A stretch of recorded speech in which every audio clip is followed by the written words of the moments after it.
South Sydney. That's the focus of a lot of attention at the moment. Danny, do you want to start on? I don't know where to start. Do we start with Latrell? Do we start with Jason Demetriou? Do we start with Josh Mansour? Do we start with someone else? Well, I think we start with Sam Burgess. I think it all goes back to the story Michael did last year. Last September. Where Sam Burgess, a legend of the Rabbitohs, basically walked out on the club a few weeks before the end of the season, a couple of weeks before then, because he felt that things weren't being done right in that club. And more particularly, he was saying, I guess there was a case of double standards, or, what's good for one person isn't good for the other, without necessarily singling out individuals from his mouth. But clearly there was an implication that some people made their own rules at the Rabbitohs and others didn't. And others had to abide by different laws. And that led to him walking out. And then we were told over summer that South had sorted this all out. But I think we've been saying for some time, like last year and earlier this year, that South were a watch, and that they had to start well. I don't think that's, and I don't think anything that has happened is a real surprise to anybody. I think that you could almost write this was going to happen if they didn't start well. And look, they weren't terrible, Souths. They haven't been obliterated in either game. But the fact that they've lost a couple of games, their superstar players been involved in a couple of sort of off-field issues rather than on-field issues, Latrell, and that they've now dropped their halfback, which dates back to the other hotbed story for the Rabbitohs years ago, was when they said Lachlan Ilias is our man and not Adam Reynolds. Everything that is bubbling beneath is now coming forward. Is that a fair summation of, Yeah, I think it's fair. If you're going to go back to Sam Burgess, I don't think Sam Burgess's issue was Latrell Mitchell. I don't think Sam Burgess blamed Latrell Mitchell. No, I didn't say that. I just said I'm just double clearing it standards. up. I think Sam Burgess's issue was with the treatment of Latrell Mitchell and people enabling Latrell Mitchell and then you sort of reflected in what Phil Gould said the other day on 100% Footy, saying that this has been something that's been in the process for some time now, and people needed to pick him up on it at a young age. And once you don't do that, you get to the point where you are now, where in Phil Gould's words, it sort of is out of control, right? So it's hard to pinpoint when this started to unravel, because I actually have to sympathise with Souths a little bit around how to handle Latrell, because when he left the Roosters, he did so because he felt like he couldn't be himself anymore. And South Sydney put an arm around him and said, brother, you come over here. You can be who you want to be. This is your club. We're going to back you. We will do things the way you want to do things. And they've done that. And they have done that. And they've looked after him. And Wayne Bennett went in there and he afforded him special treatment. So I think it's a little bit unfair on Jason Demetriou then to say, okay, well then this has been going on for X amount of years. You need to rein it back. Because if he reins it back, what happens then? He pushes back harder. I don't think you can rein anything back. You can't, because it's got to that point. And that's what I'm saying. South Sydney, they opened the door and said, come here and be yourself. Come here and be yourself. And the moment they don't win games of football, they're going to get criticised for that. Yeah. If they had won 2 comps or 1 comp in that time, no one's going to be sitting here and saying that South Sydney don't know how to get the best out of Latrell Mitchell. Chammy, the fact they missed the fact they missed the finals last year after being premiership front runners, leaders, whatever it was, after half a comp. Correct. That is where it started to go. Yeah, that's a cliff dive. That's where it started to go south. And I don't know what the stats are, but they haven't won many games in the last 11 of their last 15 they've lost. Yeah. And they're a better team than that. On paper. On talent, yeah. On talent. Goodness. They've got brilliant players in that side. Yeah. And something isn't working. And when I'm not in their walls to know exactly what's not working. Here's what I'm interested from you two guys, because you deal with clubs all the time, and you're on the phone to executives, media managers, players themselves on a constant basis. So you would have seen it when things aren't going well at a club. There's a couple of ways that the club can go about it. They can have almost like an open door policy and go, yeah, you can ask us some questions. We know things aren't going too well. Or they can put the shutters up and get that siege mentality happening, and it's us against the world and you're all a pack of you-know-whats. What do you feel is happening at the moment with South in relation to managing the narrative, if you want to put it that way? Oh, I think South Sydney have opened the doors and tried to own their mistakes from last year. I don't think that's Latrell Mitchell's attitude, because if you look back to when we were in San Diego, Danny, everyone was happy to talk about last year and address what they had learned from last year. Who didn't? Who didn't want to talk about it? Yeah, well, Latrell did a presser, and you were there, weren't you? Yeah, I was there. And he avoided wanting to talk about that. He shut us down. He didn't want a bar of it. Every time you asked, it's a new year, move on. Like, he gave us nothing. Cody Walker sat down for 40 minutes and we spoke about the lessons he'd learned, what he took from it, how he felt. Jason Demetrio, the same thing. I sat down for 40 minutes in the hotel lobby with him. The club, they recognised that last year wasn't good enough. Yep. That's okay. I'm not saying Latrell's methods are wrong, but he decided to put a line through last year. I'm not going to talk about it. And that what you spoke about, stuff for everyone else, that mentality, that's been festering away in the background. And Latrell...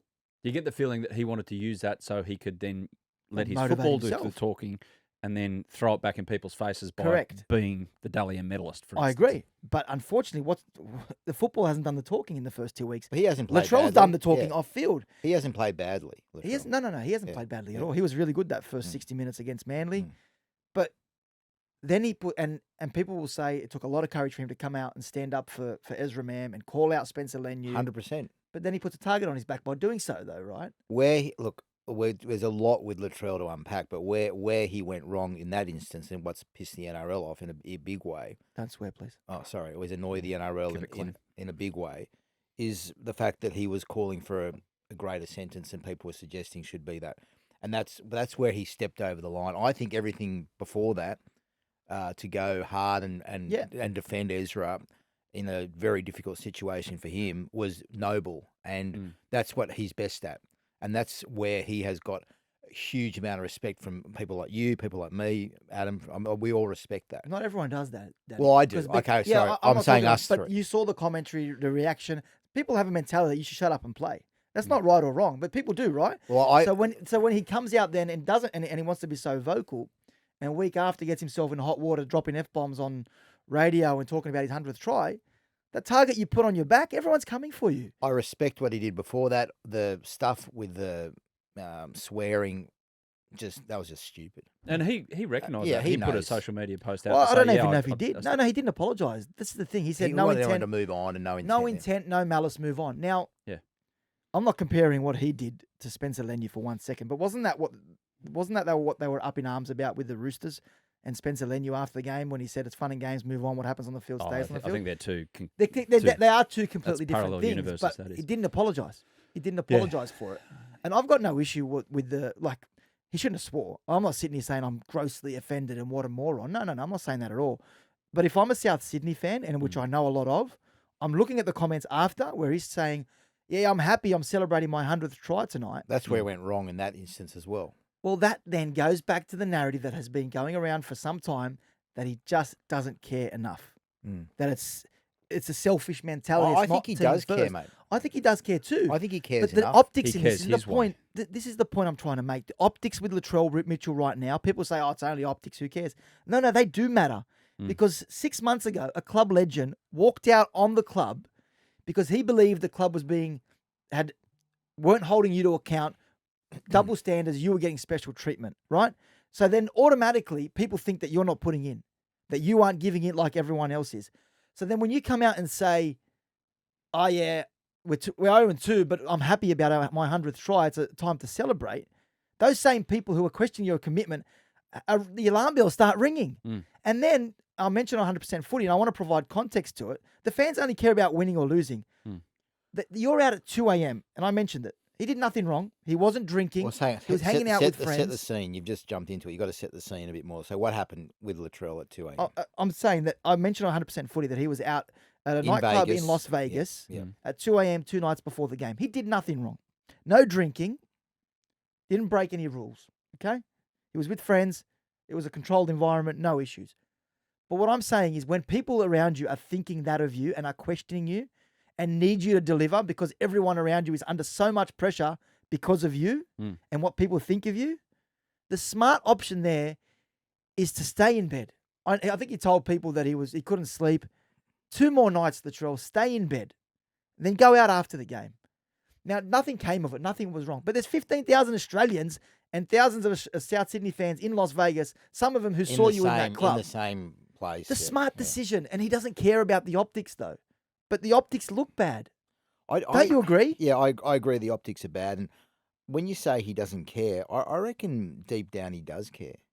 I reckon he's actually, I don't know if, look, I'm not pretending to know Latrell well, but I've talked to people who know him, and they say that he actually does take all this in and he does absorb it and it does impact him. So maybe we're reading him wrong. So and he does get genuinely, like, I think you're right. In the he races. rebels, but I don't think it actually makes him reflect. I think it makes him even more rebellious. When people say towards the media, towards people that are negative towards him, he just sits there and thinks, okay, stuff you. Yeah. While it may be impacting him, he then turns around and rebels. How does it fix itself?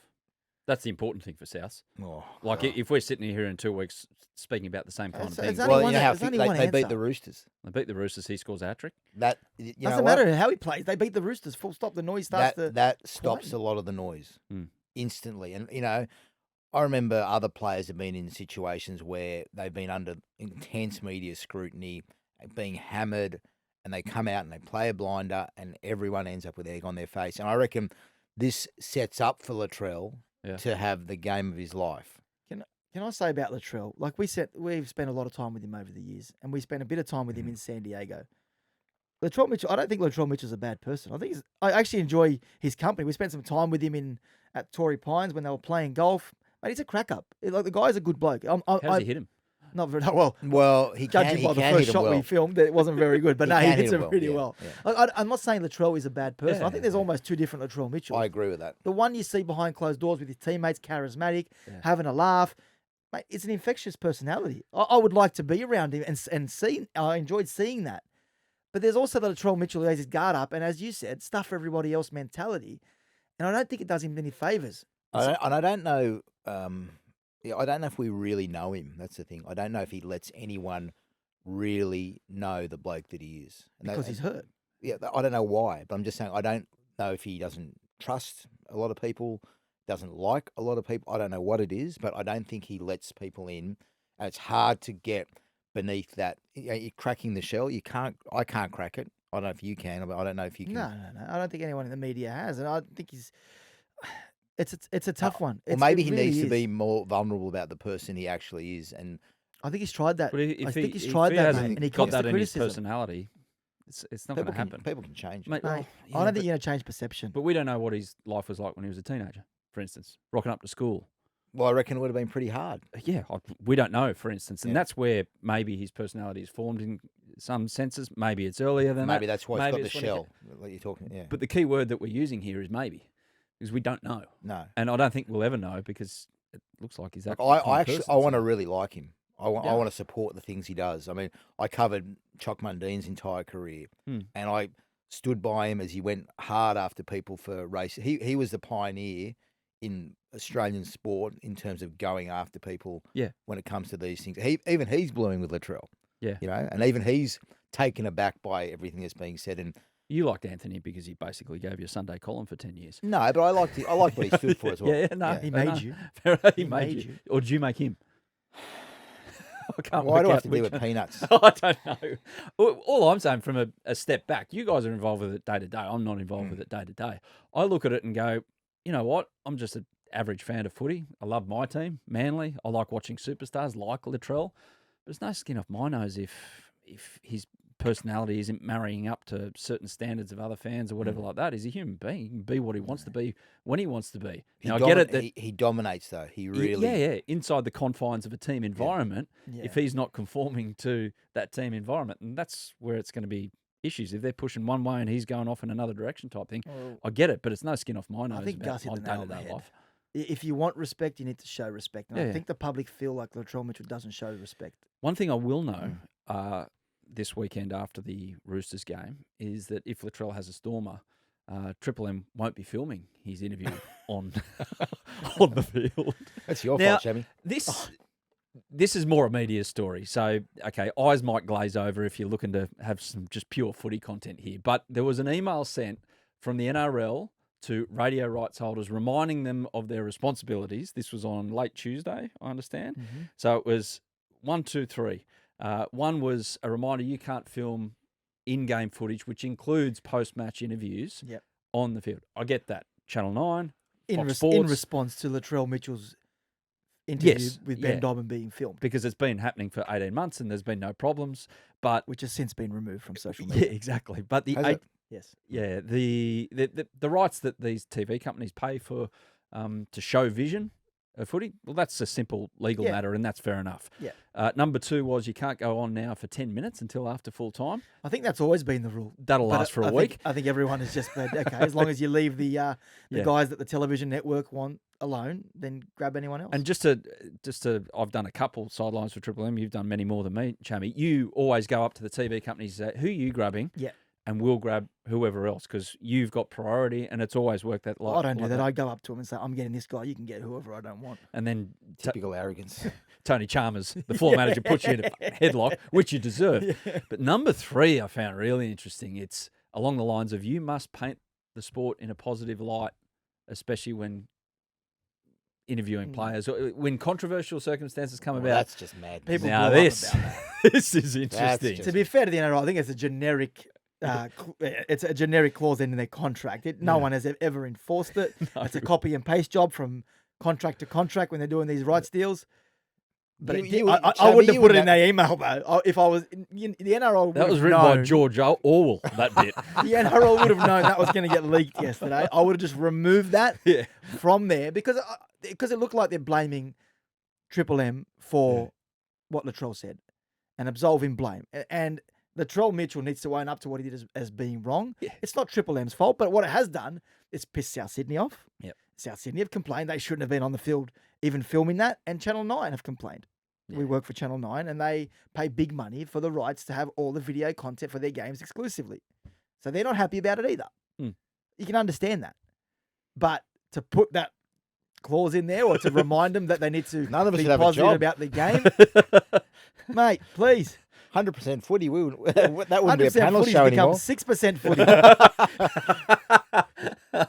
The only show that would exist is Matty Johns and Cooper Cronk speaking on a Tuesday night talking no, about the footy tactics. NRL 360 would survive, wouldn't it? No, it wouldn't. 100% footy. As you Yeah, say, we're all it'd be gone. This 0.6% podcast footy. is done. See you guys. No, we're for done. the Oh, week. we're very positive. Yeah. Please. Yeah, it was an interesting way to go about it. Speaking of podcasts as well, has Jason Demetriou spoken about James Graham? Has he put his hand up to go back on the buy round? anytime soon? Well, we did it. We had 10 hours with James I know. last year with James's show. But I reached out to Jason on what day was it? Monday, I think. Monday. I was down the south. So this is in relation to Josh Mansell coming on and saying he didn't like the way that he was being managed by Jason Demetriou at the end of his career at South. Basically saying that Jason would say one thing and do another when it came to Josh, and that's a pretty heavy accusation. And then to say that he found out his career was over because there was a video tribute to him as part of the players who were leaving, and he didn't know he was one of them. So That was up there with it happened at the tennis a few years ago that they retired him. On the Tennis video. Australia did this massive video for Andy Murray, and then Andy Murray's standing there going, he didn't say it on court, but he said it after. He goes, I'm not sure I'm retiring yet. Just a bit of breakdown in communication. So Josh wasn't happy. And look, I reached out to Jason to see if he wanted to respond to it all. But I guess if Jason Demetriou is responding to everything that gets said At the moment. he's going to be doing. He'll be needs to on. focus He'll be on on the the news footy. every night. So he declined. But he'll have to talk. What day is it today? Wednesday. I think he'll have to talk tomorrow. He's going to have to answer the troll stuff. Heaps He's going to have to answer Hang on. Lockie Ilias stuff. He's going to have to answer. We'll define how big this press conference is by one simple question. Are you going? Chammy. Chammy, if you're going to that press conference, it means it's a long way from the riff, mate. It's a long way from We'll the cover riff. it for you, mate. I don't think I'll be there. you don't. I don't know. Not We'll big have to enough? see. Yeah, no. Oh, okay. It'll be a significant press. Yeah, it'll be conference. massive. Yeah, but Can I say about the Mansour comments? South Sydney identified the issue that Josh Mansour is discussing in the off season. It's one of the topics of their review into Jason Demetrio that Like there a was communication issue. communication Yep. issue, and I have heard from a lot of players, and generally around that fringe player, the ones that are sitting around the bench and the lower level of the squad, that there is that miscommunication, not clear messaging from the coach, and the club wanted Jason to address that. Now, the fact that Josh Mansell's come out and made it public probably doesn't help Jason Demetrio, but I think the club has recognised there is a weakness, a deficiency in Jason Demetrio's communication ability that needs to be addressed, and I think Jason Demetrio is trying to address that. Whether or not he does, time will tell, because I don't think Josh Mansour is isolated in sharing those feelings. So, yeah, it looks as though Source has come out to smash up Jason Demetrio, but I think if South Sydney look at this sensibly, there is an issue there, and they need to address it. And it doesn't mean sack the coach, but he needs to work on these shortcomings that are causing problems within his within his playing roster. Well, you brought that up, sacking the coach, right? I just said don't need to sack. No, the but I'm coach. just Don't saying. put But I'm words just in my saying mouth, at the back of all of this, at the back of all this narrative is people putting a lot of pressure on the current coach. and he deserves the pressure. He knows he's under pressure. He knew from the moment Sam Burgess skidded out of town, left town, he was under pressure. So when are we going to start giving him some slack on that? How long does he get? You know, like Depends on the results. Dan. do they have to win 3 out of 6? Do they have to win? You know, I think if they lose this week, then they go to the Bulldogs game in round 4 on Good Friday and lose that. That knife you were talking about that I was dancing around doing the dubki with at the wedding, yeah. that will be out. Yeah. So you reckon it's It out won't quick? be from me holding it either. There'll be a lot of people. You reckon it's out quick? Well, if they're 0-4 and they've lost to the Dogs, with Well, all it due won't be respect to Cameron Ciraldo and Phil Gould and what they're building at the Bulldogs, but if they lose on Good Friday Yep. and they're 0-4, So then, okay, and then are we SOSing to Sam Burgess saying, Sam, are you bringing Sam back? come back? Oof. Well, mate, what, you know? I don't know. We're They're talking doing in well, what ifs Warrington, here. at the moment. They're first, aren't they, in the Super League? Sam's Warrington. But But that's what we're talking about, the story that started back then, Yeah. and we're talking about, we've been seeing the things unfold, and they're almost predictable, right? yeah, And the next predictable step is people are going to be into Jason, Mm-hmm. saying, you know, you shouldn't be coach, which probably already are, I think. Mm-hmm. And then after that comes who's next. well, And I you think watch, there'll be a call for Sam to come there will back. be a call for Sam. There will be a call for Sam. I think even though that Jason signed a long-term extension with the club last year, it means nothing. It's all about the payout and the termination clause. Is there not speaking about this in isolation, but is there now with coaches, say they've got 3 years left on their deal, like in a lot of other sports, it's you get paid out a year and that's about it. Yeah, the There'd days be of being clauses, paid, yeah. the days of coaches getting their full salary, Well, look there at wouldn't be Des. many. There Des wouldn't be. Des many. is in court now battling for whatever he would think he's Yeah, owed, you know. That's So, right. and I'm not trying to death ride Jason Demetrio. I actually think I've got to know him a little bit, and I think he's a decent human being and a good man. But he has to get results. Yeah. Simple as that. That's And the he game. and he needs a result, and he knows it. He knows that this is line in the sand moment for him, and he's got to produce. Okay, so if Jason goes, is he the only casualty? I don't think Do you he start? would. Does No, South Sydney have to start again? And you know what I'm talking about? Players. If Jason goes and the team hasn't delivered, is he the only It's casualty? expensive to get rid of a lot of players as well, isn't it? Not if they want them.